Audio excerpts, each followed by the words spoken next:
افغانستان د پاره یو بل بریا د افغانستان په نوم باندې یو بل سیریز ډیر زیات د افغانستان پښتنو ته د بریا مبارک یقینا چې ډیر زیات بهترین او ښکلی میچ وشو ډیر زیات د غټې کانټیدارې مقابلې نه بعد افغانستان آخرکار د سیریز چې کوم فائنل میچ و هغه په خپل نوم باندې کو او د زمبابوې خلاف دغه سیریز په خپل نوم باندې کو دغه میچ ته وګټو ډیره بهترین لوبه ورته زدا وې ما یو ټایم کې لګیل داسې چې زمبابوې ډیر زیات کم ټارګټ افغانستان ته ورکړی دی او یقینا چې افغانستان کولای شي چې په 12 یا 13 اوور کې میکسیمم دغه میچ هغه په خپل نوم باندې کی خو بهر حال چې کله د پیچ کنډیشن د افغانستان بیټسمنان وګتو نو ښکاره دا شوله چې یقینا د پیچ چې کومه ده د وکټ چې کومه ده دا ډیره زیاته سخته ده د بیټسمن په فیور کې بالکل نه ده د بالر په فیور کې ډیره زیاته وه نو په دغه وجه باندې زمبابوې هم ډیر زیات کم ټارګټ ډیر زیات کم ټوټل افغانستان ته ورکړی نو په دغه سچویشن او دغه کنډیشن مطابق د افغانستان بیټسمنان په سٹارټ کې ډیر زیات خراب شو یقینا چې لګیل داسې هم چې کله تقریبا 50 رنزون سره یا 40 رنزون سره د افغانستان نه څلور وکټې بیک ټو بیک تللی اوپنران هم تللی او صدیق الله اتل ورسره ګورباز دغه ټول کې لاړین د هغوی نه ډیر زیات کویک آوټ شو نو د دې د وجې د میچ هغه سینیریو چې کومه وه د میچ چې کوم کنډیشن و هغه ډېر زیات ټف شو د افغانستان دپاره خو بهرحال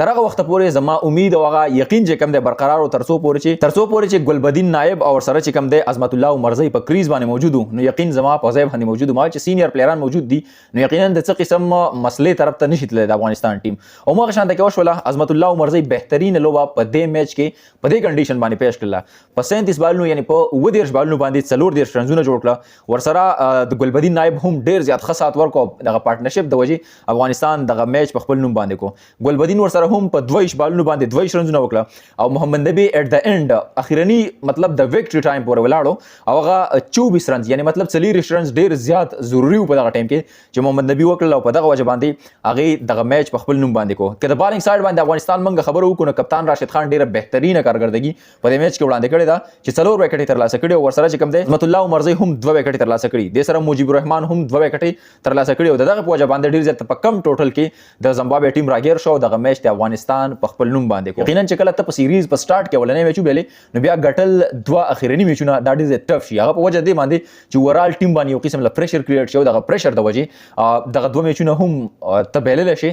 او دغه ستاد لاس نه هم تلی شي خو به هر حال دغه شانته کې بالکل ونه شوله او افغانستان ډیر سترونګ کم بیک وکړو دغه سترونګ کم بیک په وجه باندې د زمبابوې نه افغانستان دغه میچ وګټو یقینا زمبابوې ټیم داسې کمزور ته نشي اغستلې داسې لایټ ته نشي اغستلې ځکه چې دیو ډیر زیات داسې سخت ټیمان ته ماتې ورکړي شکست ورته ورکړي پاګه کې پاکستان هم شامل دی ورسره چې کوم دی نور بلا شه داسې ټیمان دي چې هغه پکې هم شامل دي بهرحال ډیر زیات ورته دغه بریا افغانستان پښتنو ته ډیر زیات مبارک شي بل راي را سره کمنټ کې شامل کړئ ان شاء الله ملاویږي نو ویډیو کې تر هغه مالا کی اجازه الله پامان